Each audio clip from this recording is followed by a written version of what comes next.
తండ్రి, మొదటి వర్తమానంలో ఎన్నో విలువైన సంగతులు తండ్రి చెల్లి ద్వారా మాట్లాడారు. మరికొన్ని సంగతులు తండ్రి మాతో మాట్లాడండి.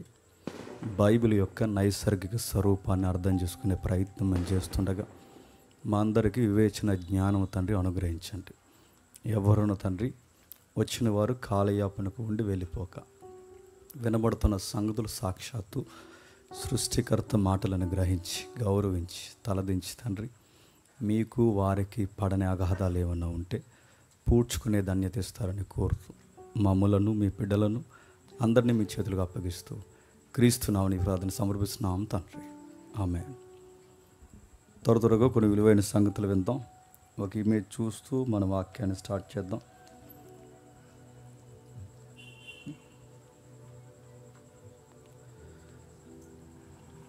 మానిటర్స్ పెట్టండి.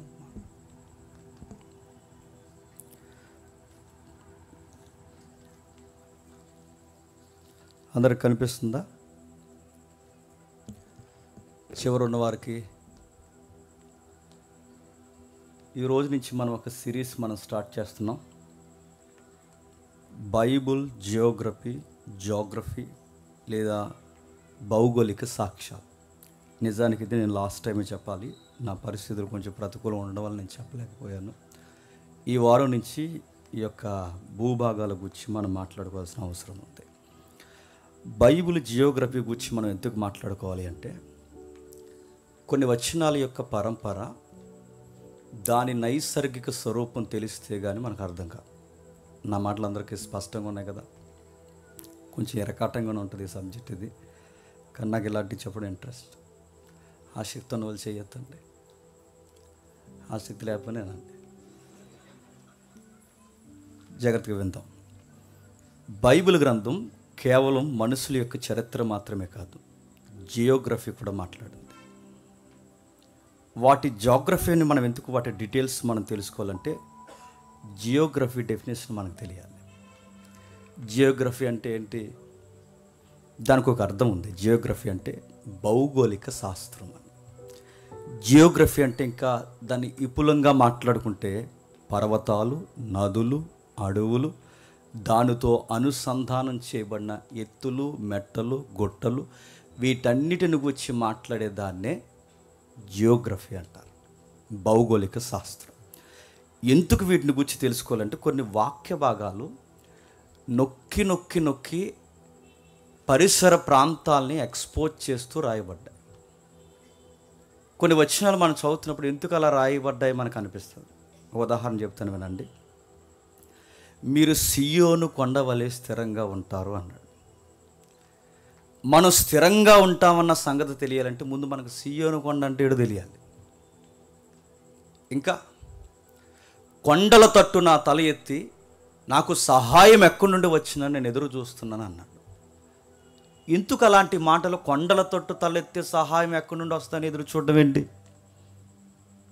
ఇదిగో మాట్లాడుతూ ఒక మాట అంటాడు కీర్తనలో, నది గుండా ప్రయాణం పోతున్న నాకు జీవజలపు ఊటలు ఇచ్చావు అంటాడు. ఈ పదాలని జియోగ్రఫీ అంటారు వీటిని. నిజానికి ఈరోజు బేస్మెంట్ లాంటిదే నేను చెప్పను. ఈరోజు పునాది వేసుకుందాం బైబిల్ని అర్థం చేసుకోవడానికి. ఓల్డ్ టెస్టిమెంట్, న్యూ టెస్టిమెంట్, అలాగే పత్రికలు, సువార్త గ్రంథాలు ఏవైతున్నావో వీటన్నిటి గురించి అవుట్లైన్స్ మనం మాట్లాడుకుందాం. నాకు తెలిసి కొన్ని వారాలు ఉంటుంది. వీటిని ఫాలో అయితే నాకు తెలిసి మీకు బైబిల్ ఒక గ్రిప్లో వస్తుంది. నిజానికి ఎప్పటి నుంచి చెప్పాలనుకున్నాను, కొంచెం ఈ 2-3 వారాల నుంచి కొంచెం క్రౌడ్ బాగా ఫాలో అవుతున్నారు కనుక నేను స్టార్ట్ చేస్తున్నాను. సరే, ఏదేమైనా వీటిని గురించి మనం మాట్లాడుకోవడానికి కారణం మరొక ఉదాహరణ చెప్తున్నాను కదండి. ప్రభు అయిన యేసుక్రీస్తు వారు 40 రోజులు శోధన గడియలకు వెళ్ళిపోతాడు, పరీక్షకు. విషమ పరీక్ష గుండా వెళ్ళిపోయిన ఆయనను గూర్చి ఆ సందర్భాన్ని మత్తయి కానీ, లూకా కానీ, మార్కు గారు కానీ మాట్లాడుతున్నప్పుడు ఆయన పరీక్షింపబడుతున్నప్పుడు కొన్ని ప్రదేశాలు ఎక్స్పోజ్ చేశారు. మళ్ళీ ఏ ప్రదేశాలు? ఆయన ఆత్మచేత అరణ్యానికి కొనుగోబడి. అదేంటి? యోర్దాను నది ఎక్కడ ఉంది, నది ఇక్కడ ఉండగానే వెంటనే మనకు కనబడే పదం ఏంటంటే అరణ్యానికి పోయాడు. అంటే నది అరణ్యంలో, అరణ్యము దగ్గర నది ఉందా? నదే అరణ్యంలో ప్రయాణం చేస్తుందా? సరే, నది పక్కన అరణ్యం ఉంటే వెంటనే మనకు మరలా రాయబడిన మాట ఏంటంటే ఆయన్ని ఎత్తైన శిఖరం మీదకి సాతాను కొనుపోబడిన. ఇదేంటి? అంటే దేవాలయం ఎడారిలో ఉందా లేదా నది దగ్గర ఉందా? అది ఇలా చదువుతూ ఉండగానే మరలా ఆయన ఎత్తైన ప్రదేశానికి తీసుకొని వెళ్ళిపోయాను అని చదువుతాం. వీటి గురించి చదువుతున్నప్పుడు మనకు సరి అయిన అవగాహన లేదనుకోండి, ఆ గ్రావిటీ మనకు అర్థం కాదు. అందుకే దీనివల్ల మనకి ఏం ఉపయోగం అన్నానంటే, నన్ను అడిగితే బైబిల్ ఇంకా స్పష్టత వస్తుంది. బైబిల్లో ఉన్న విషయాలు నీకు అర్థమవుతున్నప్పుడు దేవుడు ఎంత యథార్థమైన విషయాలు మన కొరకు రాయించాడో ఒక స్పష్టత మనకు అర్థమవుతుంది. చూద్దాం ఒకసారి 2 రెఫరెన్స్ చూద్దాం ఒకసారి. లూకాసు సువార్త త్వరగా లూకాసు సువార్త 4వ అధ్యాయం మొదటి వచనం చూడండి. లూకాసు సువార్త 4వ అధ్యాయం మొదటి వచనం. యేసుక్రీస్తు వారు పరిశుద్ధాత్మ పూర్ణుడై యోర్దాను నది నుండి తిరిగి వచ్చి 40 దినములు అపవాది చేత శోధింపబడుచుండెను. బాగా వినండి. ప్రభు అయిన యేసుక్రీస్తు వారి యొక్క జోర్డాను మినిస్ట్రీ అని ఒక పెద్ద సబ్జెక్ట్ ఉంది. ప్రభు అయిన యేసుక్రీస్తు వారి యొక్క మినిస్ట్రీ ఎక్కువగా యోర్దానును ఆనుకుని గలిలయ మండలంలో ఎక్కువ పనిచేశాడు ఆయన. రెండవది, బాప్టిజం ఇచ్చి యోహాను యొక్క పరిచర్య ఎక్కడుంది? యోర్దాను పై ప్రాంతాల్లో యేసుక్రీస్తు వారి పరిచర్య చేస్తే, యోర్దాను లోతట్టు ప్రాంతంలో పరిచర్య చేసింది ఎవరు? John the Baptist. అర్థమవుతుంది. జియోగ్రఫీ అంటే కొంచెం కన్ఫ్యూజ్ ఉంటుంది, వినండి. మీకు అర్థమైపోయినా వినండి, నా ఆశ కోసమన్నా వినండి. సరే, యోర్దాను పై ప్రాంతాలు అంటే పల్లె ప్రాంతాలు, పట్టణ ప్రాంతాలు, యోర్దాను ఆనుకున్న మండలం ఏదైతే ఉందో, గలిలయ కానీ, నజరేతు కానీ, కపెర్నహూము కానీ, కొన్ని ప్రాంతాల్లో ప్రభు అయిన యేసుక్రీస్తు వారు ఎక్కువ చుట్టాడు ఆయన 3.5 సంవత్సరాలు. ఈ పరిసర ప్రాంతాల్లో ఆయన ఎక్కువ సువార్త చేస్తే, మరి బాప్టిజం ఇచ్చే యోహాను పరిచర్య ఎక్కడ ఉందంటే ఆయన ఎక్కువ ట్రావెలింగ్ చేయలేదు. ఆయన పరిచర్య అంతా లోతట్టు ప్రాంతమైన నది లోయలో, అంటే ఆ భయంకరమైన కెనాల్ ఏదైతే ఉందో ఆ ఆరిన కెనాల్లా కనబడుతున్న లోపల లోతట్టు ప్రాంతంలో బాప్టిజం ఇచ్చి యోహాను పరిచర్య. ఇలా జియోగ్రఫీ ఎక్కడికక్కడే మనకు కనబడుతుంది. ఈ జియోగ్రఫీ గురించి మాట్లాడుకున్నప్పుడు ప్రభు అంటున్నాడు చూడండి, ఆయన అరణ్యానికి కొనుపబడ్డాడట. అరణ్యానికి కొనుపబడిన ఆయన 9వ వచనంలో అక్కడ రాస్తున్నాడు చూడండి. 9వ వచనంలో, పిమ్మట ఆయన్ని యెరూషలేములోకి తీసుకొని పోయి దేవాలయ శిఖరమున ఆయనను నిలవబెట్టి, నీవు దేవుని కుమారుడివైతే ఇక్కడి నుండి కిందకు దూకుము, నిన్ను కాపాడుటకు నిన్ను గూర్చి తన దూతలకు ఆజ్ఞాపించాడు. 2 ప్రదేశాలు రాస్తున్నాడు చూడండి. ఒకటి అరణ్యానికి పోయాడట. అరణ్యానికి పోయిన వెంటనే మళ్ళీ ఎక్కడికి వచ్చాడట? సిటీకి వచ్చాడట. సిటీలో ఉండగానే మళ్ళీ ఎక్కడికి వెళ్ళాడట?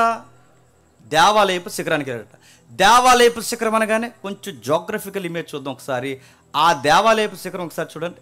మీకు ఎందుకు నేను చెప్తున్నాను మీకు అర్థమవుద్ది. మీరు చూపించిన కొంచెం త్వరగా వీటిని గూర్చి మనం మాట్లాడుకుంటున్నప్పుడు వీటి గూర్చి అవగాహన మనకు ఎందుకు అవసరం మనకు అర్థమవుద్ది. ఇది ప్రభు అయిన యేసుక్రీస్తు వారిని ఎత్తైన శిఖరం మీదగా సాతాను లిటరల్గా ఇదే ప్రభు అయిన యేసుక్రీస్తు వారిని తీసుకెళ్ళిపోయింది సాతాను. అక్కడికే ఆ పైన ఒక కట్టడం చూసారా, అక్కడికి తీసుకెళ్ళి అది టెంప్టేషన్ గురి చేస్తుంది. ఏమంటుందంటే, నువ్వు దూకు, నువ్వు దేవుని కుమారుడు అయితే. మరి ఇది ఎక్కడుండగానే మళ్ళీ సిటీ ఎక్కడుంది? ఇప్పుడు మనకు కనబట్టలేదు ఇమేజ్. ఈ ఫోటో బ్యాక్గ్రౌండ్ అంటే ఇప్పుడు ఎవరైతే ఈ ఇమేజ్ని తీస్తారో దీని బ్యాక్ సైడ్ ఉండే ఏరియా అంతా సిటీ ఆఫ్ జెరూసలేం. ఇంకా మీకు అర్థం కింద కనబడుతుంది చూడండి. ఆ ఏవైతే మీకు అంజూర చెట్లు కనబడుతున్నాయో, ఈ అయితే ఫలములు కనబడుతున్నాయో, ఈ తమల వృక్షాలు ఉన్నాయి చూసారా, వీటి వెనకాల ఆనుకొని ఉండే ప్రదేశం జెరూసలేం కనబడుతుంది. ఈ పర్వతానికి ఆవల అటువైపుకి వెళ్ళిపోతే మీకు వెంటనే టచ్ అయ్యేది ఏంటంటే అరేబియా ఎడారి టచ్ అవుతుంది. అంటే యేసుక్రీస్తు వారి యొక్క భౌగోళిక సాక్ష్యం ఎంత ఖచ్చితమైందో చెప్పడానికి ఈ రోజుకి సాక్ష్యాలు మనకు కనబడుతుంది. అప్పుడప్పుడు నేషనల్ ఛానల్స్లో, స్టేట్ ఛానల్స్లో కూర్చొని కొంతమంది ఏమంటున్నారంటే, యేసుక్రీస్తు అనే క్యారెక్టర్ కల్పిత కాదంటున్నారు. ఇలా బొందా, యేసుక్రీస్తు వారి యొక్క క్యారెక్టర్ కల్పిత కాదైతే జాగ్రఫికల్ ఎవిడెన్స్ ఉంది ఇక్కడ, లాజికల్ ఎవిడెన్స్ ఉంది ఇక్కడ. ప్రతి బైబిల్ రెఫరెన్స్కి ఈ రోజుకి వరల్డ్ మ్యాప్లో పిన్ పాయింట్తో సహా గుర్తించగలిగే పక్కా ఎవిడెన్స్ ఉన్నాయి ఇక్కడ. ఆయన గుర్చిన ఉనికి ఎక్కడెక్కడ సంచరించాడో, ఆయన బాప్టిజం తీసుకున్నప్పుడు ఆయన ఖచ్చితంగా ఎక్కడ కొనుగోబడి పరీక్షకు గురయ్యాడో, అదిగో ఆ మౌంటైన్ ఇంకా కనబడుతుంది మనకి. ఆ పక్కనే ఎడారి కనబడద్ది, ఆ పక్కనే సిటీ కనబడద్ది. అంటే ఇవన్నీ పక్క పక్కనే. మీకు అర్థం అవ్వాలి, యేసుక్రీస్తు వారు ఎక్కడి నుంచి ఎక్కడికి వెళ్ళిపోయాడు అనుకోకండి. అవన్నీ దగ్గరగా ఉన్నాయి. మీకు ఎందుకు ఈ జాగ్రఫీ నేను చెప్తున్నానంటే, అంటే యెరూషలేము కానీ పర్వతం కానీ మీరు చూస్తున్నారు ఎంత రెడ్డీస్గా మీకు కనబడుతుంది చూడండి, బూడిదగా నడుతుంది. ఇలాంటి దిక్కున ఏమైనా మొక్కలు మొలుస్తాయా? మీరు అక్కడ వరి పండించండి, మీరు అక్కడ ద్రాక్షలు పండించండి, మీరు అక్కడ ఏదన్నా పండించండి, పండుతుందన్న ఐడియా ఒక కొత్త రైతుని తీసుకెళ్ళి పెడితే అవుతుందా? మీకు ఎందుకు జియోగ్రఫీ అవసరం అంటే మీరు బాగా వినండి. ప్రపంచంలో మనకు గుడ్ డెఫినేషన్ ఉంది. ఏంటంటే ప్రపంచంలో సారవంతమైన నేల ఏదన్నా ఉందంటే యెరూషలేం అనుకుంటాం. నో, ప్రపంచంలో సారవంతమైన నేల యెరూషలేం అనుకుంటాం. కాదు. ప్రపంచంలో ఎందుకు అది సారవంతమైన నేల అయింది? దాని వెనక యెహోవా ఉన్నాడు గనక. సౌడు నేల ఏదన్నా ఉందంటే అదే, పంటకి పనికిరాని నేల ఏదన్నా ఉందంటే అదే. రాళ్ళు, తిప్పలు, గొట్టలు, మెట్టలు, పనికిరాని అనేకమైన చిత్తడి నేలకు దూరంగా ఉండి పొడిబారిన నేల ఏదన్నా ఉంది అంటే అదే. కానీ ఈరోజు మీరు చూడండి, ప్రపంచంలో అక్కడ పండినంత పంట ఇంకెక్కడ పండదు. ఎందుకు ఈ జియోగ్రఫీ తెలుసుకోవాలి? బైబిల్ యొక్క మొత్తం నేరేటివ్, బైబిల్ యొక్క హిస్టరీ, బైబిల్ యొక్క నడక మొత్తం ఎక్కడ నడిచిందంటే ఇదిగో ఈ జోన్లోనే. ఈ జోన్ దాటి ఎక్కడ పోలేదు. గట్టిగా తిప్పుకొడితే ఇజ్రాయెల్ దేశం నార్త్ నుండి సౌత్కి, అంటే స్ట్రైట్ ట్రావెల్ చేసి మనం వస్తే, నార్త్ నుండి సౌత్కి ట్రావెల్ చేసుకుని వస్తే జస్ట్ 250 కిలోమీటర్లతో ముగిసిపోద్దండి. 250 కిలోమీటర్లు అంటే నన్ను అడిగితే ఇప్పుడు మనకి విజయవాడ ఎంత వస్తుంది? 300, 150 అంటే విజయవాడ వెళ్ళి మళ్ళీ రాజమండ్రి వస్తే ఇజ్రాయెల్ అయిపోద్ది అంతే. ఇటు 3 అవర్స్ చెప్పండి, 3 అవర్స్ కూడా హైవే బాగుంది. ఇప్పుడు 2.5 గంటల్లో కొడితే మళ్ళీ ఇలా కొడితే జస్ట్ 6 గంటల్లో దేశం తిరిగి, దేశాన్ని 6 గంటల్లో తిరిగేస్తామంటే దాన్ని దేశం అంటారా? ఆంధ్ర రాష్ట్రంలో బాగా వినాలి, ఆంధ్ర రాష్ట్రంలో 5-6 బాగా వినాలి, 5-6 భాగాలకి ఒక భాగంలో పక్కన పడేస్తే ఇజ్రాయెల్ దేశం అవుతుంది. ఇలాంటి ఇజ్రాయెల్ దేశాన్ని గురించి ఎందుకు జియోగ్రఫీ మనం తెలుసుకోవాలంటే బైబిల్ అంతా అక్కడే నడిచింది, దాని గురించి రాయబడింది. పక్కనే నీవు చదువుతున్నప్పుడు మనకు తెలియనప్పుడు ఈ ప్రభు అయిన యేసుక్రీస్తు వారి యొక్క ఈ పరీక్ష గడియలు చదువుతున్నప్పుడు అరణ్యం అంటే ఎక్కడికో వెళ్ళిపోయాడు అందనుకునేవాడిని. అరణ్యం అంటే ఎక్కడికి వెళ్ళిపోయాడు, మందిరం అంటే మళ్ళీ ఎక్కడికి వచ్చాడు, సిటీ అంటే మళ్ళీ ఎక్కడికి వచ్చాడు, ఇవన్నీ ఎక్కడెక్కడ ఇసిరేసినట్టు ఉంటాయి అనుకో. కాదు, ఇవన్నీ పక్కనే ఉంటాయి. జస్ట్ 250 లోపే హిస్టరీ అంత తిరుగుతుంది. ఇంకేం రాస్తున్నాడు? 125వ కీర్తన మొదటి వచనం చూడండి ఒకసారి. 125వ కీర్తన మొదటి వచనం, 125వ కీర్తన మొదటి వచనం, 125వ కీర్తన త్వరగా ముగిస్తాను. 125వ కీర్తన మొదటి వచనం.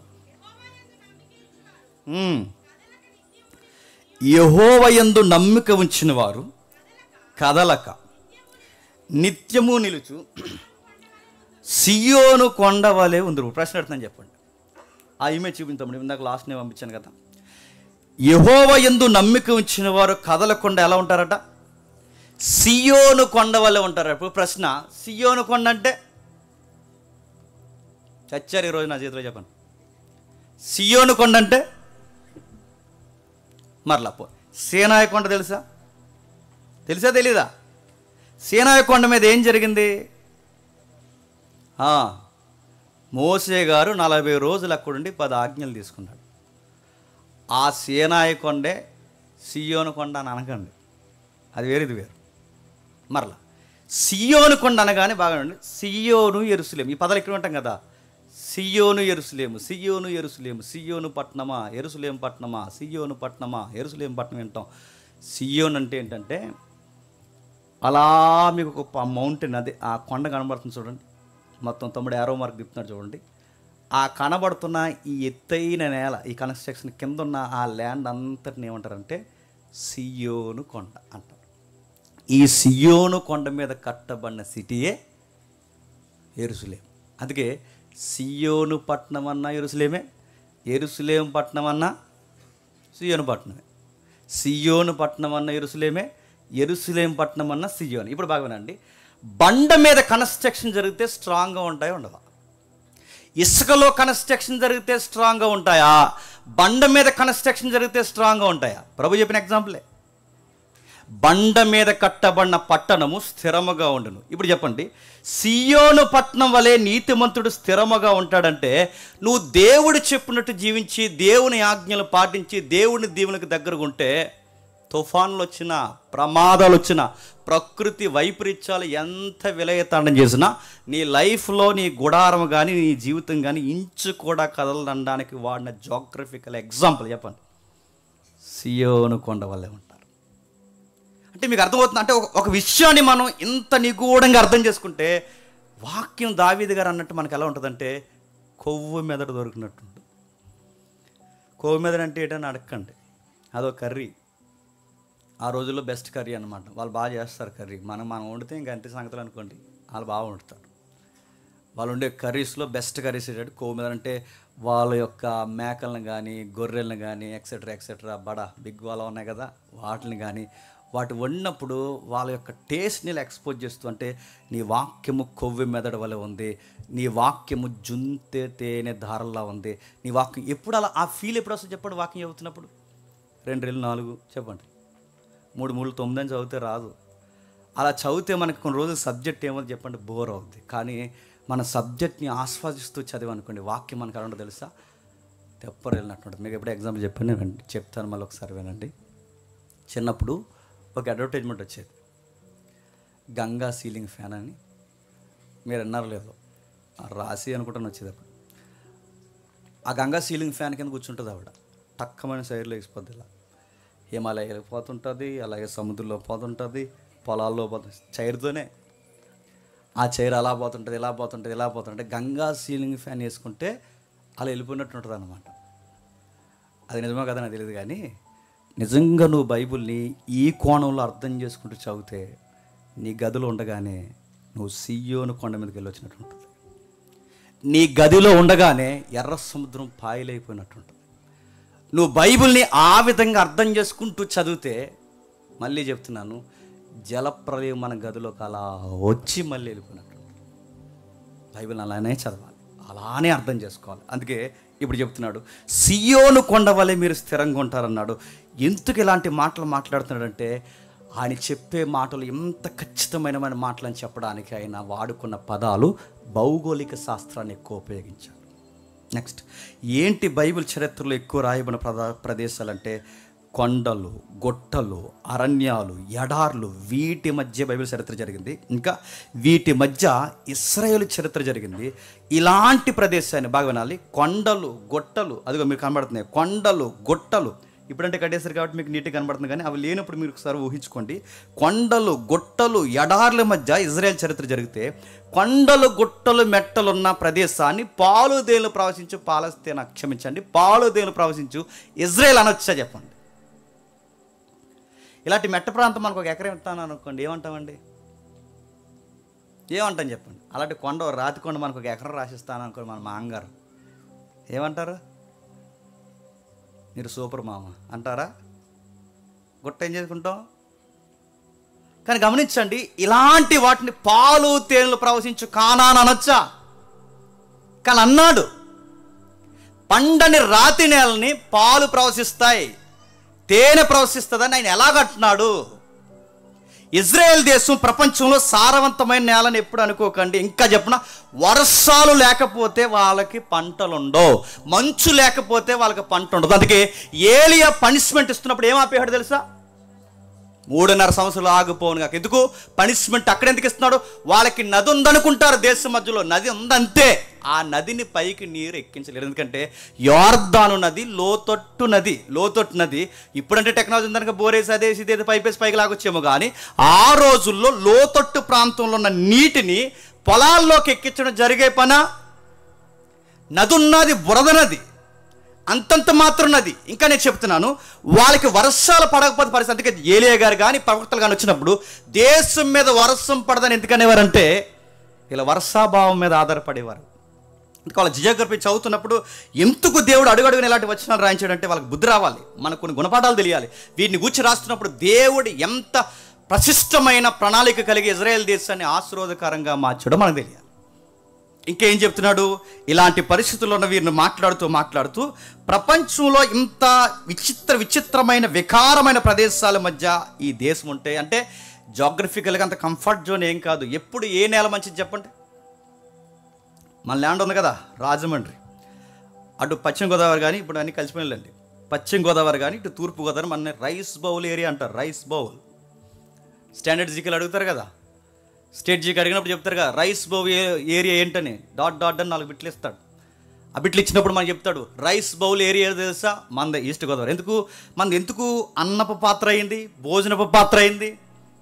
మన ల్యాండ్ ఎలాంటి ల్యాండ్ అంటే నల్లరేగడి, మన ల్యాండ్ ఎలాంటిదంటే ఎర్రరేగడి. ఈ రెండిట్లో బాగా వినండి, ఈ రెండిట్లో పంట బాగా పండుతుంది. నల్లరేగడికి కానీ ఎర్రరేగడికి కానీ ఉన్న గుణం ఏంటంటే సారాన్ని బాగా తీసుకుంటాయి. సారాన్ని బాగా తీసుకున్నప్పుడు పంటకి దిగుబడికి ఏరు దిగడానికి ప్రదేశాలు బాగుంటాయి. అందుకే చూడండి, రైస్ బౌల్ ఏరియా మన ఏరియాలకి నది తగిలిన తర్వాత ఎన్ని ఎకరాలు పడతాయండి? మీరు పొలాలకు ఎప్పుడైనా వెళ్ళలేదు తెలియదు కానీ జస్ట్ అలా వెళ్ళి మనకి ఈ కాలువ కడియం దగ్గర నుంచి ఒక కాలువ స్టార్ట్ అవుతుంది, చిన్న గోదావరి. మీరు అటు నుంచి నిలబడి మా ఊరు ఇంచుమించు కాకినాడ వరకు మీరు చూడండి, అలా చూడండి కొన్ని ఎకరాలు పంట పడుతుంది. కొన్ని ఎకరాలే మీకు ఎలా చూసినా పచ్చని పొలం అలా కనబడి కొన్ని ఎకరాలు, కొన్ని వేల హెక్టార్లు ఉన్నాయి. ఇలాంటి నేల పండిందంటే ఒక అర్థం ఉంది. ఆ నేల ఎలా పండుద్దండి? మన దగ్గరండి వంకాయ వేసినా ఇంతే వస్తుంది. ఇది ఎంత సారవంతమైన నేలలో వంకాయ, అది వంకాయ లేకపోతే ఇంకే కాయ అనుకుంటాం మనం, అది ఎంతో ఉంటుంది. మీరు చూడండి, ఆ వంకాయని చూసినప్పుడు అది ఏదో చిన్న సైజు ద్రాక్ష పండులాగా అలా కనబడుతుంది. అలాంటి నేలలో వంకాయ ఎంత ఉంటుంది చెప్పనా? పొట్లకాయ ఎంత ఉంటుంది. ఇదేంటి ఇంత సారవంతమైన నేలలో మన వంకాయ ఎంత ఉండడం ఏంటి? అక్కడ మాత్రం వంకాయ చెప్పండి, ఇదే వింత. ఈ జాగ్రఫీ చదువుతుంటే అరే బైబిల్ దేవుడు నిజంగా విచిత్రమైన దేవుడు అనిపిస్తుంది. ఈ రోజుకి అమెరికా కూడా పండించలేదు, జపాన్ కూడా పండించలేదు, ఆ పొట్టాడు చైనా వాడు కూడా పండించలేడు. నేను మళ్ళీ చెప్తున్నాను, మన సారవంతమైన నేల మనోళ్ళు కూడా పండించలేరు, ఎక్కడ పండుతుంది. కానీ ఇజ్రాయెల్ దేశంలో ఎలా పండుతుందంటే ఏదో జరుగుతున్నట్టు మీకు అనిపించట్లేదు? ఇంకా మాట్లాడుతూ ఒకవైపు జాగ్రఫికల్గా దేశం బాగోదు, రెండోది శత్రు సైన్యాలు పూర్తిగా ముట్టేసి ఉంటాయండి. బైబిల్ మ్యాప్ ఏమనుందా? శత్రు సైన్యాలు, బైబిల్ మ్యాప్ శత్రు సైన్యాలు పోనీ ఎందాక పంపిన మ్యాప్ అని చూపించి, శత్రు సైన్యాలు ఏవైతే ఉన్నాయో పూర్తిగా ముట్టడేసి ఉంటాయి. పూర్తిగా అంటే ఓ పక్కేమో గుట్టలు, మరో పక్కేమో కొండలు, మరో పక్కేమో పర్వతాలు, మరో పక్కేమో అరణ్యాలు, మరో పక్క ఎండిపోయిన నదులు, మరో పక్క విపరీతమైన రాళ్ళ తిప్ప. మీకు ఇంకా అర్థం కావాలి అంటే యేసుప్రభువారు ఎగ్జాంపుల్ చెప్తారు. ఎగ్జాంపుల్ ఏం చెప్తారంటే, యెరూషలేము నుండి ఏ పట్టణానికి దిగిపోతాడు? సమరయుడు. ఎగ్జాంపుల్, యెరూషలేము నుండి యెరికోకు దిగిపోతున్నప్పుడు దొంగల దాడి జరిగిందంటే ఒక వ్యక్తి మీద. దొంగల దాడి జరిగింది ఎక్కడ చెప్పినా, ఈ మెట్టల వెనకాల దాక్కుండేవారు అంటే వీళ్ళందరూ ఈ బండరాల వెనకాల దాక్కుని అక్కడి నుంచి ఇక్కడ ట్రావెల్ చేస్తే కరువు కదండి. ఈ ట్రావెల్ చేస్తున్నప్పుడు బట్టలు దోసేసేవారట, వస్తువులు దోసేసేవారట, రకరకాలంటే ఎంత కరువు కాటకాలు. అప్పుడప్పుడు ఈ పాలు దేలు ప్రవశించు కానాను ఆగిపోయినట్టు మనకు కనబడుతుంది. భౌగోళికంగానేమో పంటకు అనుకూలంగా లేదు, రెండవది ప్రాంతీయంగా చూస్తేనేమో విచిత్రమైన ఎత్తులు దిబ్బలు ఇలాంటి ప్రాంతాలు. పోనీ మనుషులు ఏదోలా గడిపేద్దాం అనుకుంటే చుట్టూ ఉన్న శత్రువులు మామూలు కాదు. అది ఉంచు, ఆ చుట్టూ ఉన్న బైబిల్ అబ్రహాం ఇది జాగ్రత్తగా మీరు చూడండి. చుట్టూ ఉన్న దేశాలు అలాంటి దేశాలు తెలుసా? ద గ్రేట్ పవర్ఫుల్ ఎంపరర్ కలిగిన అనేక మంది చక్రవర్తులు ఉన్నారు అక్కడ. చూస్తుంటే మనకు ఆశ్చర్యం కలుగుతుంది. చూడండి పైన కింది మీరు చూద్దాం, కింది మీరు చూడండి. ఆ రోజుల్లో ప్రపంచాన్ని కనుసైగతో పరిపాలించే ఐగుప్తు ఉంది కింద. పొయ్యి మీద ఎవరినో కూర్చోబెట్టి కింద మంటెడితే ఎలా సెగ వచ్చేద్దో, యెరూషలేముకి ఇజ్రాయేల్కి ఇప్పుడు రెడీగా కింద ఉండే దేశం ఏంటి చెప్పిన? ఐగుప్తిని ఎదిరించను ఆ రోజులు ఎవడతరం కాదు. ఐగుప్తి అమెరికాని ఒక 100 అమెరికాలు కలిపితే ఎంత పవర్ఫుల్గా ఉంటుందో అంత పవర్ ఉండేది ఐగుప్తికి. ప్రపంచ దేశాలు దానికి సలాం చేయాల్సిందే. అలాంటి భయంకరమైన శక్తి కలిగిన ఆ దేశం అక్కడ ఉంటే, ఆ దేశం ఐగుప్తి ఉంటే సరే, ఈ దేశం దాడి ఒకవైపు జరుగుతుంది, పైన పైన మీకు కనబడుతుంది మొత్తం మెస్సొపొతేమియా ఏరియా కనబడుతుంది చూస్తారా, ఆ నదులు, ఆ మెస్సొపొతేమియా ఏరియా. మీకు అర్థం కావాలంటే అస్కనజ్ కనబడుతుంది చూడండి పైన టాప్లో, అస్కనజ్, అనుష్క కాదు, అస్కనజ్. ఆ పైనుంచి మీరు కింద చూడండి 2 గీతలు అలా దిగుతున్నాయి. ఆ 2 గీతలు ఏ పిచ్చి గీతలు అనుకోకండి, అవే మహానదులు. ఈ 2 నదులు యూఫ్రటీస్, టైగ్రిస్, ఈ 2 నదుల మధ్య ఉండే ఆరిన నేలనే మెస్సొపొటేమియా నాగరికత అంటారు. ఈ మెస్సొపొటేమియా బౌల్లో అస్సూర్ ఉంటుంది, మెడోఫెర్సన్స్ ఉంటారు, ఇంకా చెప్పాలంటే గ్రీకులు ఉంటారు. ఇలా ఉమ్మడి సామ్రాజ్యాలు, కొన్ని బలమైన సామ్రాజ్యాలు. వీళ్ళు చిన్నోళ్ళు ఏం కదండి, వాళ్ళ గొడవకు వచ్చారంటే మనుషులను చంపడంలో వెనక ముందు ఆడరాళ్ళు. వాళ్ళు ఎంత దారుణమైన వ్యక్తులు అంటే, గర్భిణీ స్త్రీని అలా నిలబెట్టి మానవులో కత్తిపెట్టి కిందనిచ్చి పైకి చీరేసి బిడ్డని కిందేసి కొట్టి వార్నింగ్ ఇస్తారు. ఏమనంటే మాట వింటే సరే సరే, లేకపోతే మొత్తం అందరికి ఇలా జరుగుద్దని వార్నింగ్. అంత కఠినమైన వాళ్ళు. ఇంకా మనిషి అలా బతుకుండగానే ఇలా పొడవైన ఫోల్ ఒకటి పెట్టి, నేను కొంచెం ఆ పదాలు చెప్పడానికి ఇబ్బందిగా ఉంది కానీ అర్థం చేసుకోండి. ఏదైతే మనుషుడికి నవరంధ్రాలు ఉంటాయో ఆ రంధ్రం కింద వాడు గుచ్చేసి, ఈ పైన ఉంది చూసారా, నోట్లో నుంచి ఆ ఫోల్ వచ్చేలా దించేసి వాడు బతుకుండగానే ఆ చర్మాన్ని అలా వదిలేస్తారు.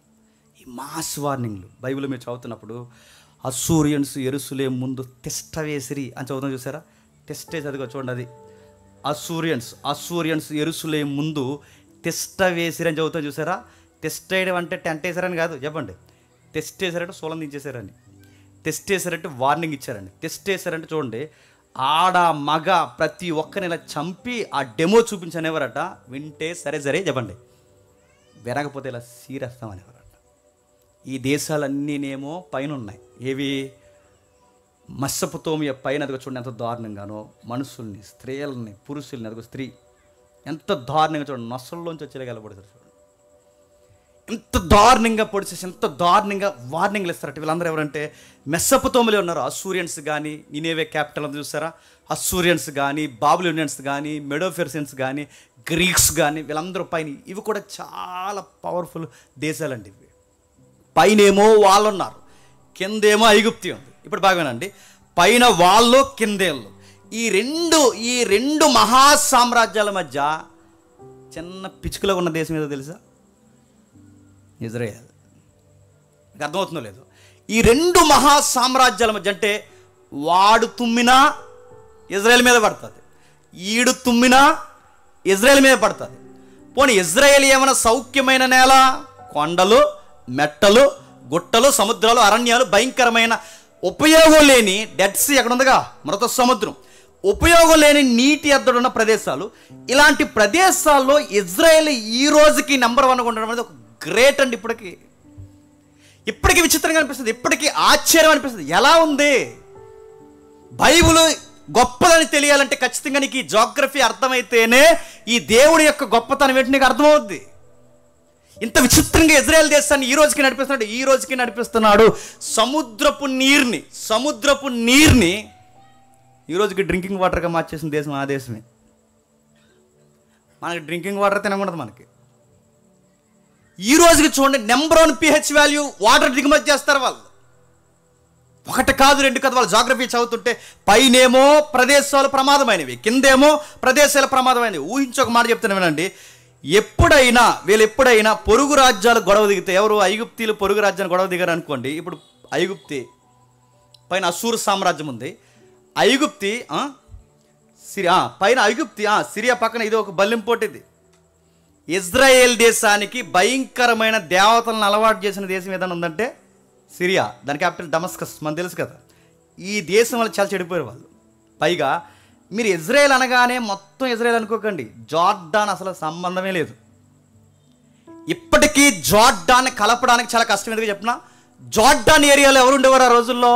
శాపగ్రస్తమైన తెగ ఉంది. ఆ శాపగ్రస్తమైన తెగ ఎవరో మనకు తెలుసు.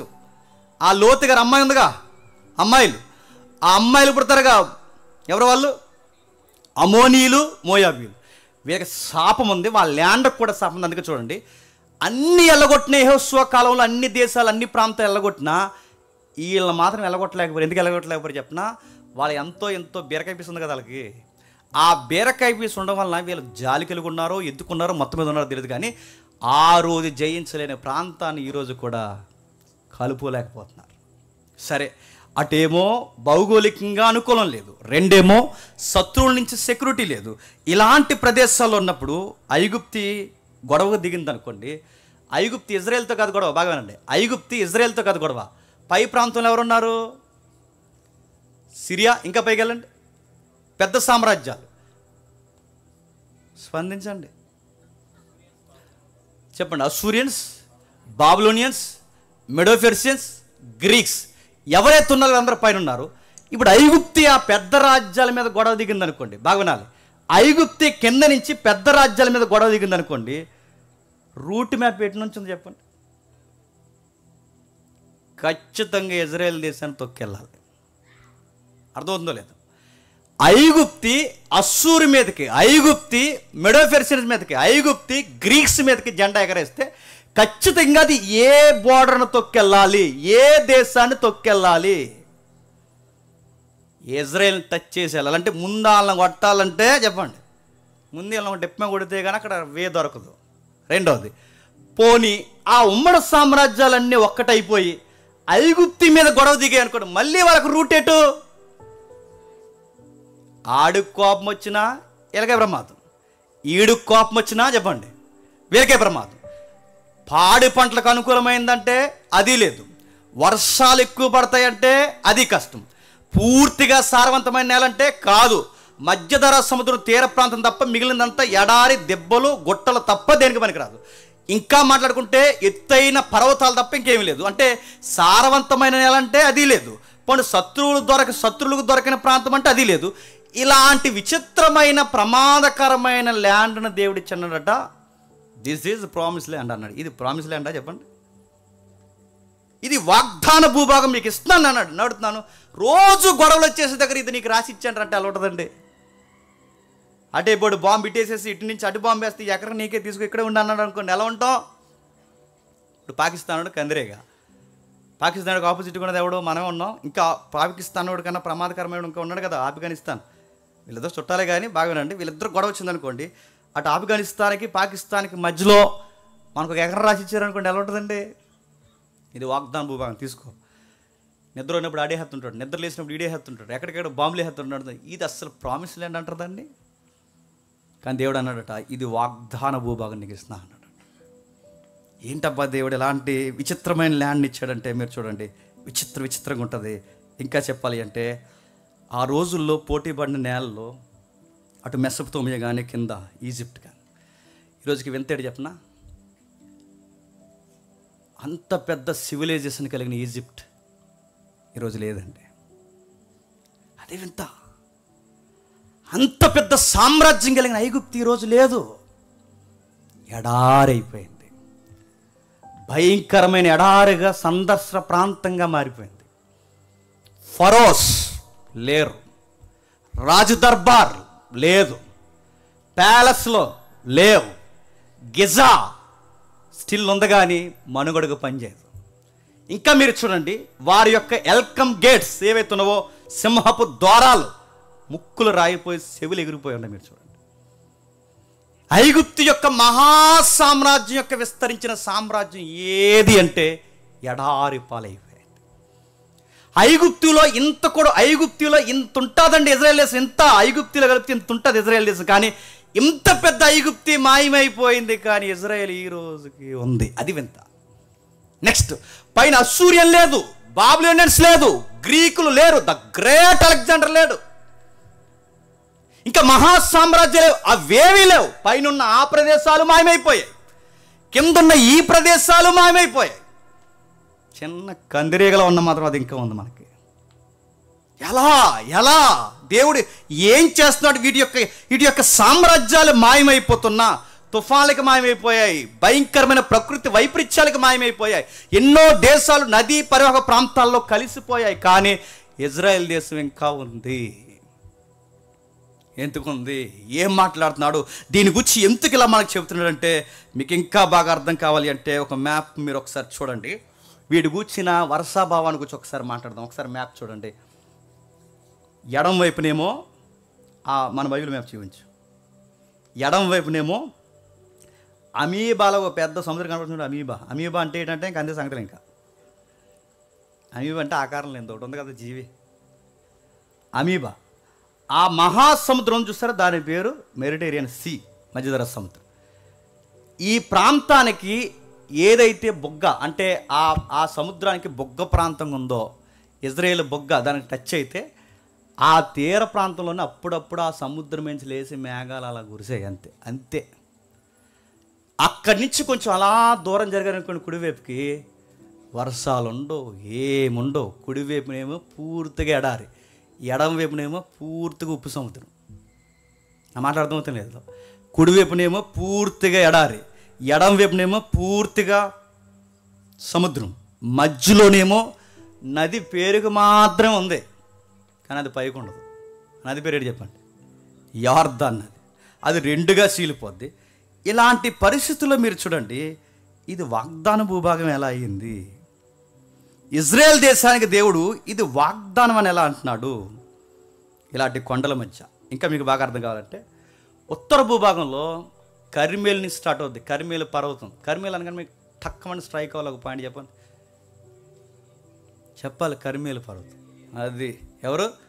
ఏలియా బహిరంగ డిబేట్ చేశాడు కదా అక్కడే. ఆ కర్మేల పర్వతం నుంచి ఏదైనా కొంచెం చిత్తడి తగులుద్దండి. ఆ పై ప్రాంతాలకు అంటే మన ఇండియాకి ఉత్తర భూభాగంలో హిమాలయాలు ఎలా అయితే ఉన్నాయో, యెరూషలేం దేశానికి క్షమించండి, ఇజ్రాయెల్ దేశానికి కూడా ఉత్తర భూభాగంలో పూర్తిగా పర్వతాలు ఉంటాయి. పైగా బైబిల్ చరిత్ర అంతా ఎక్కడ జరిగిందంటే, నేను చూపించిన మ్యాప్ ఉందా? బైబిల్ చరిత్ర అంతా ఎక్కడ జరిగిందంటే పూర్తిగా ఇజ్రాయెల్ దేశంలో జరగదండి. మీకు పైన మీకు కనబడుతుంది చూసారా, ఎక్కడ మనకి డెడ్ సీ పైన ఆ మృత సముద్రం, ఆ బ్లూ పైన ఆ కనబడుతున్న యారో మార్కర్ రౌండ్ సర్కిల్ ఉంది చూసారా, చరిత్ర ఎక్కువ అక్కడే జరిగింది. న్యూ టెస్ట్మెంట్ కూడా ఎక్కువ అక్కడే జరిగింది. ఆ ప్రాంతాలన్నీ ఎలా ఉంటుందో తెలుసు, జనాభా ఎక్కువ నివసించింది అక్కడే, ఇజ్రాయెల్ ఎక్కువ నివసించేది అక్కడే. అక్కడ ఏముంటాయంటే పర్వత కనుమలు ఎక్కువ ఉంటాయి. ఏముంటాయి అక్కడ మనకు తెలుసు. ఆ పర్వత కనుమలు కొన్ని కొండల పేరు చెప్తాను చూడండి. సియోను కొండ, ఎంత చదివాంగా, అక్కడ ఉండే సియోను కొండ, సీనాయి కొండ, గొలుగత్తా కొండ, కల్మేరు పర్వతం, ఇంకా నాకు గుర్తురాట్లేదు చెప్పండి. అన్ని కొండ ప్రాంతాలు. ఇప్పుడు చెప్పండి, ఇలాంటి కొండల మధ్య పిల్లా పాపలతో నేను అక్కడ నివసించాలి అంటే నాకు మనుగడ జరుగుద్దా? ఇజ్రాయేల్ ప్రజ అక్కడ నిలబడందట, కొండల మధ్య నిలబడి, ప్రభువా కొండల తట్టు నా కన్నులు చెప్పండి ఎత్తుచున్నాను, సహాయము కొండలపై నుంచి వస్తుందని నేను నమ్ముచున్నాను. ఎంత జోగ్రఫికల్ లాంగ్వేజ్ చూడండి, ఎంత బాగుందో. నేను కొండల తట్టు నా కన్నులు ఎత్తుతున్నా అంటే ఏం కొండలో? కోరుకొండ కాదు, ఏం కొండలు? ఆ కొండలు, పండని కొండలు, ఉపయోగం లేని కొండలు, నివాసానికి యోగ్యం కాని కొండలు. పక్షులు, జంతువులు ప్రతిరోజు ఉదయం లేసి యెహోవాకు ప్రార్థన చేస్తే ఆహారం ఎలా దొరికిందో, ఇజ్రాయేల్ ప్రజ కూడా ఆహారం కావాలన్నప్పుడల్లా పక్షుల వల్ల ఎవరికి ప్రార్థన చేశారు చెప్పండి? కొండల వైపు కన్నులెత్తుచున్నాను, సహాయం చేయవాడు నాకు ఉన్నాడని. ఎంత విచిత్రమైన మాటలు మాట్లాడారు చూడండి. ఈ కొండలు తలెత్తినప్పుడు దేవుడు వాళ్ళకి సహాయం చేశాడు. ఎలా సహాయం చేసేవాడు? కొండలను అలా చూస్తూ ఉండగా, మీరు అన్నాను, కొండలను అలా చూస్తూ ఉండగా ఆ గొరుకైన కొండల మీదకి నల్లని మేఘాలు లెగిసిపోయి వచ్చేసాడు. ఏమాత్రం సారవంతం కాని ఆ నేల మీదకి యెహోవాకి ప్రార్థన చేసి బలిపీఠాలు కట్టి, బలిపీఠాలు ఉన్నత స్థలాలు చదువుతాం చూసారా. ఉన్నత స్థలాలంటే ఉన్నావోలు స్థలాలు అనుకోకండి. ఉన్నత స్థలాలంటే ఎత్తైన ప్రదేశాలన్నీ ఉన్నత స్థలాల మీద బలిపీఠాలు కట్టి భక్తులు బలి అర్పించారని చదువుతాం చూసారా. ఆ ఉన్నత స్థలాల మీద దేవునికి అనుకూలమైన ప్రార్థన చేస్తే వర్షాలు మేఘాలు అలా దిగిపోయాయట, మంచు వర్షం వల్ల అలా కురిసేదట. మీరు చూడండి, ఇజ్రాయేల్ చరిత్ర అరణ్యంలో నడవడమే 40 ఏళ్ళ వింత కాదండి. మరలా ఇజ్రాయేల్ చరిత్ర అరణ్యంలో 40 ఏళ్ళు నడవడమే వింత కాదండి. ఈరోజుకి అది ఉన్నతమైన పంట తింటుందంటే, ఆ గరుకైన ప్రాంతంలో ఈ రోజుకి నివసిస్తుందంటే ఈ రోజుకి వింతే. కొండల తట్టు సహాయానికి వాళ్ళు అడిగితే దేవుడు వాళ్ళకి చక్కటి సముద్రాన్ని, చక్కటి పైరుని, చక్కటి మేఘాలని, చక్కటి విధి విధానాలతో కూడిన వాటిని వాళ్ళకు అనుమతించేవాడట. మాట వినకపోతే దేవుడు పనిష్మెంట్ ఏం చేసేవాడు అంటే కొండల మీద గడ్డి ఎండగొట్టేసేవాడట. మాట వినకపోతే కొండ మీద నుంచి పాడే ఈ పిల్ల కాలువలు ఉంటాయి చూస్తారా, పిల్ల కాలువలు అన్నీ కలిస్తే కదా నది అవుద్ది.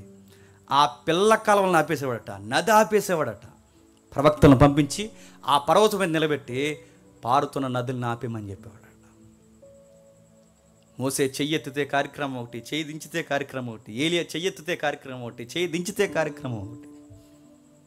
జియోగ్రఫీని ఉపయోగించి దేవుడు ఇజ్రాయేల్కి ఎన్నోసార్లు బుద్ధి చెప్పడలేదా? ఇజ్రాయేల్ చరిత్రలో ఇంకా ఏం రాయబడ్డాయంటే యోర్దాన్ నది పేరుకుంది. ఆ నదిలో ఉన్న వాటర్ని ఏమాత్రం వాళ్ళు చెప్పండి ఉపయోగించుకోలేరు. అసలే మెట్ట ప్రాంతం. నది ప్రాంతాన్ని కొంచెం అలా సదును చేసుకుని అక్కడ ఏదో కొంచెం పంట వేసుకుందామంటే సదును చేయడానికి అదేమైనా మెత్తగుండే ల్యాండా, అంత గరుకైన కొండ. అలాంటి కొండల్లో నీళ్ళు పేరుకున్నాయి తప్ప వాటిని ఏం చూడలేరట. ఇలాంటి పొజిషన్లో ఉన్న ఇజ్రాయేల్ దేశానికి, అటు భయంకరమైన శత్రువు దేశాల్లో ఉన్న ఇలాంటి దేశానికి, అటు శత్రువులు ఇటు భౌగోళికమైన ప్రదేశాల్లో కష్టతరమైపోయిన ఈ ప్రదేశానికి దేవుడు కృప వలన ఇజ్రాయేల్ని బతికించాడట. భగవానండి, ఇజ్రాయేల్ అన్నం తింటుందంటే దేవుని కృప. ఇజ్రాయేల్ శత్రువులు ఇంతమంది పన్నాగం పని గెద్దల వల్ల ఎత్తుకుపోదామని చూస్తున్నా ఈరోజుకి ఇజ్రాయేల్ ఉందంటే దేవుని కృప. వాళ్ళకు మెతుకు తిన్నారంటే దేవుని కృప, వాళ్ళ బట్ట వేసుకున్నారంటే దేవుని కృప. చుట్టూ ఇంతమంది శత్రువులు, చుట్టూ ఇంత ప్రమాదకరమైన ఎడార్లు, చుట్టూ ఇన్ని మెట్టలు, చుట్టూ ఇంత అనుకూలం కాని ప్రదేశాలు ఉండి కేవలం 250 కిలోమీటర్లు కలిగిన ఈ చిన్న దేశాన్ని బంతులాగా దేవుడు పోషిస్తున్నాడంటే నీకేమనిపిస్తుంది? ఈ చరిత్ర చదువుతుంటే దేశాన్ని పోషించినోడు బుల్లిని ఇల్లుని పోషించలేడు అనుకో, గుర్తుపెట్టుకో. దేశాన్నే పోషించగలిగిన వాడు 2-3 ఉన్న మిమ్మల్ని పోషించలేడని అనుకో, గుర్తుపెట్టుకో. పండని ప్రాంతాన్నే మార్చేసినాడు, గుట్టల్నే సదునుగా మార్చేసినాడు, పనికి రాని సౌడు నేలని సారవంతంగా మార్చేసినాడు. నీ జీవితాన్ని కూడా ఎంత సౌడు నేలగా మారిపోయింది, నీ జీవితం కూడా ఎంత వికారంగా మారిపోయింది, నీ జీవితంలో ఫలములు లేని గొడ్డు భూమిగా మారిపోయినా, మళ్ళీ చెప్తున్నా, ఏమైపోయినా ఆయన వైపు కన్నులెత్తి చూడు, నీ స్థితిగతులు మార్చేస్తాడు ఆయన ఖచ్చితంగా. జియోగ్రఫీ నీకు నాకు ఏం చెప్తుందంటే, ఇజ్రాయేల్ జియోగ్రఫీ అంటుంది నన్నే మార్చిన యెహోవా. చెప్పండి, మీరు నమ్మండి, మిమ్మల్ని కూడా చెప్పండి మార్చేస్తాడని నా దేశము చెప్పకనే సాక్ష్యం మనకి చెబుతుంది. అందుకే దేవుడు అంటాడు, ఈ బండలు సాక్ష్యం చెప్తాయి అంటాడు ఆయన, ఈ గుట్టలు సాక్ష్యం చెప్తాయి అంటాడు ఆయన, ఈ ల్యాండ్ సాక్ష్యం చెప్తుంది అంటాడు ఆయన. ఎందుకంటే దీన్ని మార్చిన నేను దాని మీద మిమ్మల్ని పెట్టి మిమ్మల్ని మార్చాలనుకున్నాను, కానీ మీరు లోబడనొల్లని ప్రజలు. నడినెత్తి మొదలుకొని అరికాల వరకు కురుపులతో, గాయాలతో, చీము నెత్తురుతో మీ అమ్మ గర్భనిచ్చి పుట్టిన మా ఇంకా మీద వేసుకొని తిరుగుతున్నామని ఒక పోలికగా తిట్టాడు ఆయన. ఎన్నిసార్లు కడిగినా మళ్ళీ ఆ బురదలోకి పోయి తొలుతాను, ఎన్నిసార్లు నీకు స్వస్థత కలిగించినా గాయాలు పాలు చేసుకుంటాను. చూడు, ఇటువైపు శత్రు దేశాలు గెద్దల్లా పోగాయి, ఇటువైపు శత్రు దేశాలు గెద్దల్లా పోగాయి, ఇటు పరిదేశాలు నీకు పంటన ప్రదేశాలు అయ్యాయి, పంట రాని ప్రదేశాలు అయ్యాయి. అయినా నేను ఎత్తుకుని నడిపించే ఇజ్రాయేల్ దేవుడైన యెహోవా ఉన్నాడని నువ్వు ఎందుకు మర్చిపోతున్నావు? నిన్ను కాపాడు, నేను కొనకను, చెప్పండి, నిద్రపోను. ఇంకా ఏమన్నాడు ఆయన కూర్చుంటే, ఆంధ్ర రాష్ట్రంలో 5-6 రెట్లు కన్నా చిన్న భూభాగమైన జస్ట్ 250 కిలోమీటర్ల దూరం ఉన్న పైనుంచి కిందకి, మన కాశ్మీర్ నుంచి కన్యా అంటాం చూసారా, అలాగే ఆ పైనుంచి కిందకి, అంటే వాళ్ళ పైనుంచి కిందకంటే పైన ఉత్తర భూభాగం నుంచి కింద బేర్షబా నుంచి అబ్రహాం గారి ఏరియా. మీకు అర్థమైనట్టే. అబ్రహాం గారు అది అన్అఫీషియల్ గొడవలు జరుగుతాయి కదా వాళ్ళకి, ఆయన పంపిస్తారు కదా అటు. ఆ బేర్షబా ఏరియా అంటే ఇది బార్డర్ ఏరియా అనమాట, అది పై ఏరియా. ఆ యోర్దాను క్షమించండి, లెబనాన్ నుంచి కింద బేర్షబా ఏదైతుందో ఈ ఏరియా కలిపితే 250 కిలోమీటర్లు జివ్వని తిరుగుతూ 6 గంటలు తిరిగేచ్చండి. అలా చిన్న దేశం, పైగా ఇంత పెద్ద విస్తరించిన సామ్రాజ్యాల్లో నెలవంక దేశంలో ఉంటుంది. నెలవంక అంటే ఏంటని అడగండి. నెలవంక అంటే తెలుసు కదా, చంద్రుడు ఏ రోజు అది, అమావాస్య, పౌర్ణమా, అమావాస్య తర్వాత ఫస్ట్ డే చంద్రుడు ఇలా ఆఫ్ వస్తాడు, స్టిక్కర్ లేడీ స్టిక్కర్ పెట్టుకుంటే ఇలా వస్తాడు చూసారా, సేమ్ అలా ఉంటుందండి మ్యాప్లో ఆ దేశం. అది ఇలాంటి దేశాల మధ్య ఒక నెలవంక లాంటి దేశం అది. అలాంటి దేశం స్థితిగతులు మార్చాడట. ఒక రెఫరెన్స్ చూద్దాం, త్వరగా ముగిద్దాం. రెఫరెన్స్ చూద్దాం. ద్వితీయోపదేశకాండం 14వ అధ్యాయం. ద్వితీయోపదేశకాండం 14వ అధ్యాయం. ద్వితీయోపదేశకాండం 14వ అధ్యాయం 25వ వచనం. త్వరగా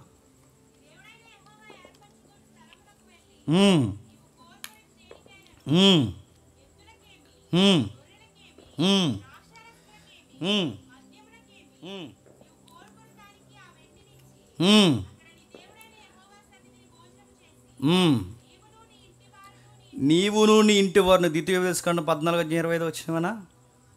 అదేనా?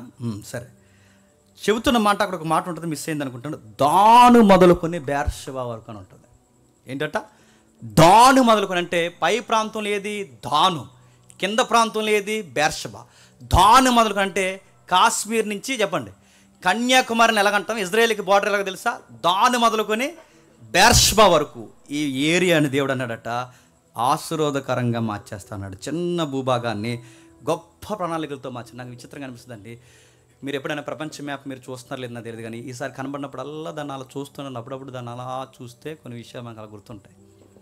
ఆ మ్యాప్ చూస్తున్నప్పుడు, ఆ వరల్డ్ మ్యాప్ చూస్తున్నప్పుడు, అది ఇంత చిన్న అర్ధచంద్ర ఆకారంలో ఉన్న చిన్న భూభాగంలో దేవుడు చాలా పెద్ద ప్రణాళికలు వేసుకొని కూర్చున్నాడట. అది ఇంత చిన్న భూభాగానికి ఇంత పెద్ద ప్రణాళిక ఎలా వేసాడంటే, ఎప్పుడు గుర్తుపెట్టుకోండి, మేము చిన్నోళ్ళు, మా వల్ల ఏమవుద్ది, మా పరిస్థితులు ఏంటి, ఎప్పుడు ఫీల్ అవ్వకండి. ఆయన చిన్న దాటి నుంచి చెప్పండి గొప్ప విప్లవాలు తీసుకొస్తాడు. అందుకే ఆయన అంటాడు, చిన్న మందా భయపడకు, నా మాట విను అంటాడు. మేము చిన్నోళ్ళు, మా వల్ల ఏమవుద్ది అనకండి. ఇజ్రాయెల్ దేశాన్ని స్థితిగతులు మార్చాడు. తర్వాత చరిత్ర మనకు తెలుసు, నేను ముగిస్తాను. చరిత్ర ఏం జరిగిందో మనకు తెలుసు. యేసుక్రీస్తు వారు మరణం తర్వాత పూర్తిగా ఇజ్రాయెల్ దేశం చెదిరిపోయింది. క్రీస్తు శకం 70 వచ్చేసరికి ఇంక ఇజ్రాయెల్ లేదు, పూర్తిగా ల్యాండ్ ఉంది తప్ప ఇజ్రాయెల్ ప్రజలు పూర్తిగా చెదిరిపోయారు. వీళ్ళ చెదిరిపోతారన్న సంగతి ప్రవక్తల ముందే ప్రవచనం చెప్పారు. ఏమని ప్రవచనం చెప్పారు? త్వరగా ఒక లుక్ వేయండి, త్వరగా ముగిద్దాం. యెషయా గ్రంథము 11వ అధ్యాయం. యెషయా గ్రంథం 11వ అధ్యాయం 11వ వచనం నుండి. యెషయా గ్రంథం 11వ అధ్యాయం 11వ వచనం నుండి. ఆ దినము శేషించిన తన ప్రజల శేషమును అశ్షూరులో నుండి, ఐగుప్తిలో నుండి, చూసారా బార్డర్స్ ఏం మాట్లాడుతున్నాడు? అశ్షూరు నుండి, ఐగుప్తి నుండి, పత్రోసుల నుండి, కూసు నుండి, తెలుసు కదా కూసు, ఆఫ్రికా, కూసు నుండి, ఏలాములో నుండి, సీనారులో నుండి, ఆమాతులో నుండి, సముద్ర దీపములో నుండి విడిపించి రప్పించుటకు యెహోవా 2 మార్లు చెయ్యి చాచును. జనులను పిలుచుటకు ఆయన ఒక ధ్వజమును నిలబెట్టును. భ్రష్టులైపోయిన ఇశ్రాయేల్ని పోగు చేయుటకు భూమి యొక్క నలుదిశల నుండి చెదిరిపోయిన యోధా వారిని మళ్ళీ సమకూర్చి. ఎన్నిసార్లు చెదిరిపోతారట? అక్కడ రాశాడు 2 సార్లు చెదిరిపోతారు. అందుకే చూడండి, బబులోను కాలంలో చెదిరిపోయారు, తర్వాత ప్రాంతాల్లో చెదిరిపోయారు, క్రీస్తు శకం 70లో చెదిరిపోయారు. ఇలా చెదిరిపోయిన వారిని, వీళ్ళందరూ చెదిరిపోయిన తర్వాత 2 సార్లు చెదిరిపోయిన వారిని మళ్ళీ నేను చెప్పండి పోగు చేస్తాను. ఆ రెఫరెన్స్ యెషయా గారి రెఫరెన్స్ చెప్పిన నెరవేర్పు, 2వ నెరవేర్పు ఇప్పుడు చెప్పిన 1948 మే 16. అంటే 70లో చెదిరిపోయిన వేళ్ళు, 70లో రోమా ప్రభుత్వం చేత చెదిరిపోయిన వేళ్ళు మళ్ళీ ఎప్పుడు అధికారికంగా ఫామ్ అయ్యారు? మన లాస్ట్ క్లాస్లో నేను 45 అన్నాను, నాకు మర్చిపోయి 48లో మళ్ళీ ఇలా ఫామ్ అయిన తర్వాత మళ్ళీ వాళ్ళని స్థిరపరిచి బలపరిచి వాళ్ళని మళ్ళీ ఉజ్జీవింపజేస్తా అన్నాడు. యోధాను మళ్ళీ నేను కడతాను అన్నట్టుగానే జరిగిందా లేదు చెప్పండి? ఐగుప్తి మళ్ళీ కట్టబడిందా? మెడోపెర్షియన్స్ మళ్ళీ కట్టబడ్డారా? బాబిలోన్స్ మళ్ళీ కనబడుతున్నారా? ఫరోస్ పరిపాలన ఉందా? మళ్ళీ ఎవరు కట్టబడలేదు. కానీ ఒక్కసారి ఆరిపోయిన మళ్ళీ ఈ ప్రజ మళ్ళీ వెలిగిందంటే ఎంత వింతండి. ఆరిపోయిన సామ్రాజ్యాలు మళ్ళీ వెలగలేదు.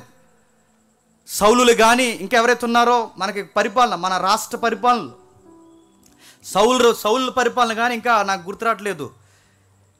కృష్ణదేవరాయల పరిపాలన, ఈ పరిపాలన మీద చూడండి, ఉన్నాయి మళ్ళీ వాటి బోర్డు వాళ్ళ తప్ప ఏమి లేవు. ఇప్పుడు మీరు ఏ చరిత్ర చూడండి, ఇండియన్ చరిత్ర ఏదైనా మీరు చూడండి, ప్రపంచ చరిత్ర ఏదైనా చూడండి, మళ్ళీ వెలిగాయా బుక్స్లో చదువుకోవడం తప్ప.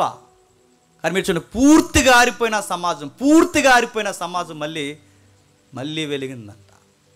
మన దేవుడు ఎలాంటి చెప్పనా, మనం ఎంత ఆరిపోయినా, మనం ఎంత వేసారిపోయినా, మనం ఎంత దిగజారిపోయినా మళ్ళీ ఆయన వైపు తిప్పితే చెప్పండి, మళ్ళీ నూతన వెలుగును అనుగ్రహిస్తాడట.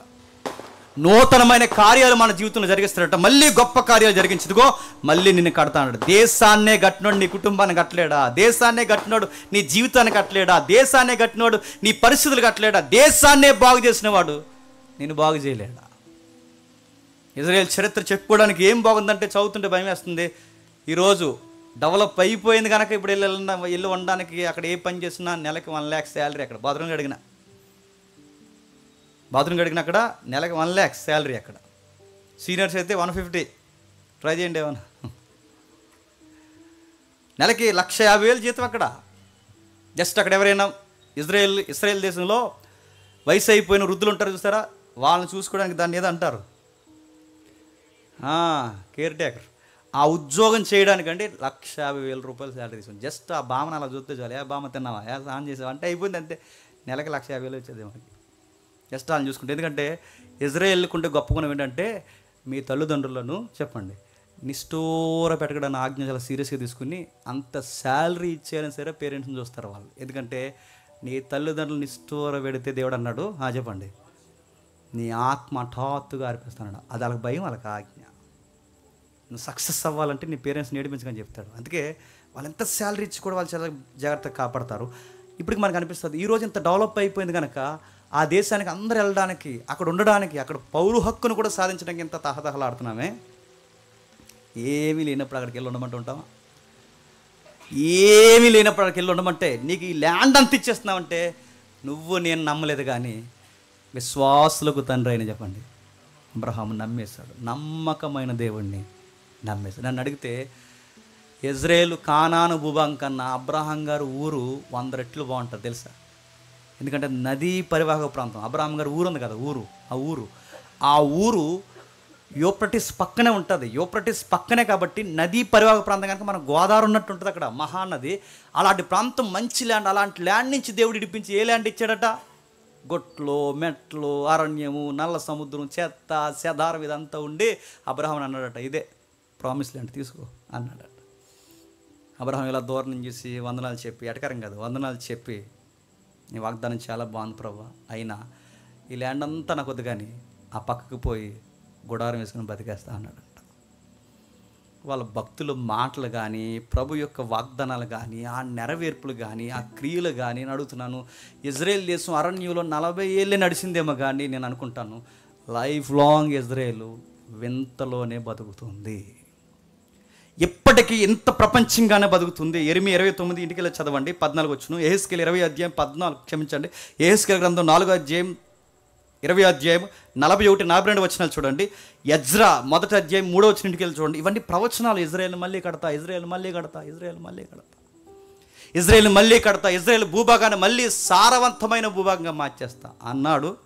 48లో తీసుకొచ్చాడు, కట్టాడు, కూర్చోబెట్టాడు. ఈరోజుకు ప్రపంచానికి చేస్తున్నాడు కదా. ఆ దేశంతో యుద్ధానికి ఎవడైనా దిగాడంటే కరువు తెచ్చుకుని ఉంటుంది, నిప్పు కనికి తెచ్చుకుని నెత్తుని గోక్కున్నట్టే. దొరదొస్తుందని ఎవడట నిప్పు కనికి తెచ్చి గోక్కున్నాడు. ఎలా ఉంటుందండి? ఇంకెవడు దొరదరాదు. ఇంకా ఇజ్రాయెల్ దేశంతో ఎవడైనా కయ్యాన్ని దిగాడంటే మళ్ళీ చెప్తున్నాను, నిద్రపోయిన సింహాన్ని లేపినట్టే. ఎందుకంటే ఎంతో కొంత మారారు, ఎంతో కొంత ప్రవచనాల వైపు తిరిగారు, మెస్సియా వైపు చూస్తున్నారు. మెస్సయ్య వస్తాడని వాళ్ళకి అర్థమవుతుంది. ఆ మెస్సయ్య క్రీస్తుని నమ్మలేకపోతున్నారు. కానీ ఒకటి మాట గుర్తుపెట్టుకోండి, వాళ్ళ దేవుని ప్రణాళికలు ఉన్న ప్రజ. వాళ్ళకి ప్రవచనం ఉందంటే పౌలు గారు రోమపత్రిక చెప్తారు, ఇంటికి వెళ్ళి చదవండి. వాళ్ళు లేకపోతే మనం లేము, వాళ్ళ తృణీకరణ లేకపోతే మన కృప లేదు. నిన్నే రక్షించిన దేవుడు తన ప్రజలను విడిచేశారని మాత్రం అనుకోకండి. వాళ్ళ మార్పు కొరకు ఈ బైబిల్ దేవుడు ఇంకా చెప్పండి ఎదురు చూస్తున్నాడు, ఇంకా ఎదురు చూస్తున్నాడు అని గుర్తుండి చెప్పిన. ఈరోజు కూడా అక్కడ పంట చాలా దిగుబడి వస్తుందంటే ఇంకా బ్లెస్సింగ్ పని చేస్తుందా లేదా? ఈరోజు కూడా అక్కడ pH వాల్యూ వాటర్ దొరుకుతుందంటే ఇంకా బ్లెస్సింగ్ ఉందా లేదా? గరుకైన మెట్ట ప్రాంతాల్లో స్వచ్ఛమైన ఆక్సిజన్ దొరుకుతుందంటే ఇంకా ఆయన దీవెనలు పనిచేస్తున్నాయి లేదా? ఒకప్పుడు ఇటు కింద ఐగుప్తి ఉండేది, పైన అస్సూరు ఉండేది. కింద ఐగుప్తి ఉండేది, పైన మెడోఫెర్సన్స్ ఉండేవారు. ఇప్పుడు ఒకప్పుడు పైన కిందే శత్రులు. ఇప్పుడు చెప్పండి, చుట్టూ శత్రులు ఉన్నారు. అయిన ఇజ్రాయెల్ దేశం చెప్పండి స్టిల్ నౌ కనబడుతుంది. చూస్తుంటే ఏమనిపిస్తుంది చెప్పండి? వింత ఇజ్రాయెల్, వింత వింత వింత. ఇలాంటి ఇజ్రాయెల్ దేశాన్ని జోగ్రఫికల్గా చదువుతున్నప్పుడు దేవుడు అంటున్నాడు, ఇదిగో ఈ దేశపు స్థితిగతిని మార్చాను నేను. చెప్పండి, మిమ్మల్ని కూడా మార్చేస్తాను. మురికి నీరుని మంచినీరుగా మార్చేసాడు యార్దాన్ని, మిమ్మల్ని కూడా మార్చేస్తాను. ఉప్పు నీటిని మంచినీరుగా మార్చేశాను నేను, మిమ్మల్ని కూడా మార్చేస్తాను. పండని పర్వతాలని పండే పర్వతాలుగా గడ్డినేలుగా మార్చేశాను, మిమ్మల్ని కూడా మార్చేస్తాను. ఇప్పుడు మన జీవితంలో కూడా ఎడారులు లాంటి ప్రదేశాలు మనకు ఉన్నాయి లేదా చెప్పండి? మన లైఫ్లో పరిస్థితులు ఉన్నాయి. అప్పుడప్పుడు మన జీవితం ఎడారి అయిపోయినట్టు ఉంటుంది, నీటి సుక్కలేనట్టు ఉంటుంది, ఎండమావుల్లా కనబడుతుంది. అంత శత్రులేకి అందరు శత్రులే మనకి. మన కదా ఐస్ క్రీమ్ తిన్నా అదంటే ఈరోజు శత్రువు అయిపోతాడు మనకి. అందరూ శత్రువులే. ఈడు శత్రువు అయిపోతాడు, ఆడు శత్రువు అయిపోతాడు, ఈడు శత్రువు అయిపోతాడు. ఎరా అట్లా పరిస్థితులు అన్నీ మూసుకుపోయినట్టు అనిపిస్తాయి. కానీ గుర్తుపెట్టుకోండి, కొండల తొట్టెట్టు చూడు, కొండల తొట్టి ఎత్తు చూసిన నీతిమంతుల్ని మార్చేసిన దేవుడు. చెప్పండి, మిమ్మల్ని నన్ను కూడా మార్చేస్తాడు. నేను ముగించేస్తున్నాను. యేసుక్రీస్తు వారి పరిచర్య వీలైతే రానున్న వారాల్లో మనం చూద్దాం. ఆయన పరిచర్య ఎక్కువ ఈ మెట్ట ప్రాంతాల మధ్య గలిలయ ప్రాంతంలో ఎక్కువ ఆయన జోగ్రఫికల్గా ఆయన యొక్క పరిచర్య జరిగింది. యార్దాన్ నది ఆవులు అప్పుడప్పుడు వెళ్ళి వచ్చేవాడట. యార్దాన్ మినిస్టర్ అయిన వెంటనే మళ్ళీ గలిలయ వచ్చేవాడట. ఈ ప్రాంతాల్లో తిరుగుతున్నప్పుడు యూదుల జీవన శైలి చదివితే మనకు ఎంత విచిత్రంగా ఉంటుందో. నిజంగా ఇజ్రాయెల్ దేశంలో దేవుడు ఉన్నాడు అబ్బా అండి. మీకు ఎప్పుడో నెపోలియన్ బోనపార్టీ, అలాగే హిట్లర్, వీళ్ళ మధ్య ఒక డిస్కషన్ జరుగుతుంది. అంటే వాడు వేరు ఇడు వేరు, వాళ్ళ జనరేషన్ కొనసాగుతున్నప్పుడు డిస్కషన్ జరుగుతుంది. నెపోలియన్ దగ్గర ఒక క్వశ్చన్ వస్తుంది. ఆ ప్రశ్న ఏంటంటే, నెపోలియన్ దేవుడు ఉన్నాడంటారా అని అడిగితే నెపోలియన్ ఇచ్చిన ఆన్సర్ ఏంటో తెలుసా? జూయిస్ ఇంకా ఉన్నారంటే చెప్పండి దేవుడు ఉన్నాడు అంటాడు. అది యూదుల చరిత్ర, అది ఇజ్రాయెల్ చరిత్ర. హిట్లర్ లాంటి వారు ఎంతమంది మీద పడిపోయినా ఇంకా చెప్పండి యూదులు ఉన్నారు. లక్షల మందిని బంకర్స్లోకి దోచి చంపేశాడు హిట్లర్. మహా సామ్రాజ్యాలు తిరగబడి నలిపేశారు యూదుల్ని, ఇజ్రాయెల్. ఇంకా బీజం పనిచేస్తుంది. అరే ఎలా ఉన్నారా? ఐగుప్తీలు లేరు, అస్సూరియన్స్ లేరు, ఎవరు లేరు. వీళ్ళు ఎలా ఉన్నారంటే దావీదుకి మాట ఇచ్చాడు, ఒక దీపం మారిపోకుండా ఎప్పుడు నీ కోసం ఒకటి ఉంటుంది దావీదు, నీ పిల్లల మనవల వరకు చెప్పండి నేను పోషిస్తాను. మన దేవుడు ఎలాంటి వాడు చెప్పిన మాట ఇచ్చాడంటే ఎడారిలో కూడా పంట పండించేస్తాడు. మాట ఇచ్చాడంటే కొండలను కూడా పంట భూములుగా మార్చేస్తాడు. మాట ఇచ్చాడంటే శవాల్లో కూడా జీవం నింపేస్తాడు. మాట ఇచ్చాడంటే ఎండిన ఎముకల్ని సజీవంగా నిలబెడతాడు. మాట ఇస్తాడు. అందుకే ఈ నమ్మకమైన దేవుడి దగ్గర నువ్వు చేయాల్సింది ఏం లేదు, గుడ్డిగా చెప్పండి నమ్మే, అంతే. ఆయన నమ్మే, ఆయన గుడ్డిగా నమ్ము, నీ జీవిత స్థితిగతులు మారుస్తాడు. ఇప్పుడు ఇదంతా విన్న తర్వాత ఇదంతా గాలి కుదిరేసి నన్ను ఒక మాట అడుగుతారు, ఇదంతా మీకు ఎలా తెలిసిందో అని ఇంట్రెస్ట్ ఉన్న వాళ్ళు చెప్తున్నాను. IBP బైబిల్ అట్లాస్ అని ఉంటుంది, వీలైతే తీసుకోండి. హోలీ మ్యాన్ బైబిల్ అట్లాస్ అని ఉంటుంది, తీసుకోండి. 3 బైబిల్ అట్లాస్ అని ఒకటి ఉంటుంది, తీసుకోండి. ఎక్కడ ఉంటాయో నన్ను అడగండి, తీసుకోండి. ఇవన్నీ తీసుకుని మ్యాప్స్ పక్కన పెట్టుకోండి, బైబిల్ పక్కన పెట్టుకోండి. ఇదంతా సరుకు అంతా ఇప్పుడు నేను చెప్పినట్టు ఉండదు. వాటన్నిటిని నువ్వు కలిపి చదవడమే నీకు ఉండాల్సిన వారం. గుర్తుపెట్టుకో. కూరగాయలు ఇచ్చి కూర వండమండాలంటే బాగా వినండి, కూరగాయలు ఇచ్చి కూర వండమన్నాం అనుకోండి, ఆడు కూర వండుతూ రావాలి. కూరగాయలు ఎత్తే సుఖమేంటి, పచ్చికూర అయిపోద్ది. అలాగే సరుకు అంతా ఇప్పుడు ఒక దిక్కున గుర్తుపెట్టుకోండి. అలా ఉంటుంది పజిల్ మాదిరి. వాటన్నిటిని తీసి ఒక లైన్లోకి తీసుకురావడమే నీకు దేవుడు ఇచ్చిన గొప్ప వరం. మా దేవుడు నాకు ఇచ్చాడు, మన తమ్ముళ్ళకి ఇచ్చాడు, మన సంఘంలో చాలామంది స్పీకర్స్కి దేవుడు ఇచ్చాడు. దేవుడు ఉపయోగించుకుంటున్నాడు. అందుకే మీరు ఎంత చరిత్ర మీరు కలిసి చదివిన బహుశా మీకు అర్థం వచ్చలేదో నాకు తెలియదు, కానీ ఇలాంటివి చెబుతున్నప్పుడు అలాగో సేవ అడగండి, మీ జీవితానికి చాలా దీవెనకరంగా మారిపోవును గాక. ఆమేన్, ఆమేన్, ఆమేన్.